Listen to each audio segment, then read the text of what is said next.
বন্ধুরা, 7 আপ লিখতে কিন্তু কষ্ট হয় না, বুঝছেন? এই যে এভাবে এসে কিবোর্ডটা ধরে এভাবে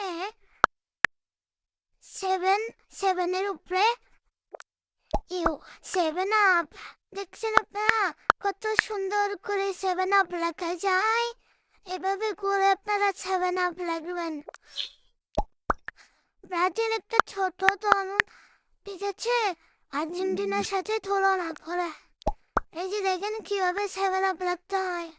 এই যে দেখেন 7 আপ, দেখছেন দুইটা একসাথে লেগে আছে, দুইটা দুই জায়গায় থাকতো তার তো কথা ছিল, ঠিক আছে। 7 আপ, 7 আপ, এরকম করে 7 আপ লিখতে হয়। দূরে নাই, খুবই কাছে আছে। 7 আপ, 7 আপ। আপনাদেরকে আজকে শিখিয়ে দিলাম কিভাবে 7 আপ লিখতে হয়। আর নেইমারের যে শুটিং গুলো দেখায়, শেষমেশ এসে একটা প্লান্টিং দিয়ে গোল দিয়ে সেই গোলটির সাথে কি করলো, এরকম কথা। আবার হলুদ কার্ড খেলো, পুরো ম্যাচ খেলো, কেউ ফাউল করলো না, হলুদ কার্ড খেলো না, লাল কার্ড করলো না। নেইমারের নামাইলো, নামানোর সাথে সাথেই মনে করেন যে হলুদ কার্ড খেয়ে ফেললো। এটা হলো ভালো দলের ভালো প্লেয়ার খেলে, দেখছেন? তাহলে আপনারা এভাবে 7 আপ লাগবেন। 7 আপ, দেখছেন কিভাবে কিভাবে লিখতে হয়।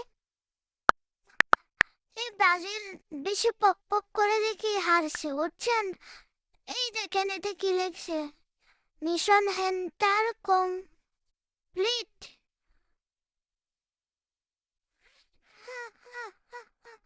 কি সুন্দর করে এডিট করেছে, হা হা হা হা হা।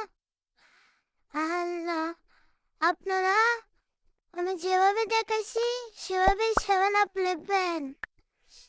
এই যেভাবে ধরে 7 আপ, শেষ।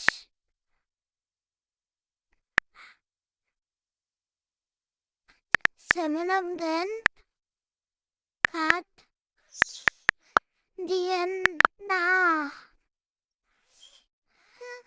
হলুদ কাট গেছি তো তার জন্য লিখলাম 7 আপ দেন, কাট দিয়েন না। আর শুটিং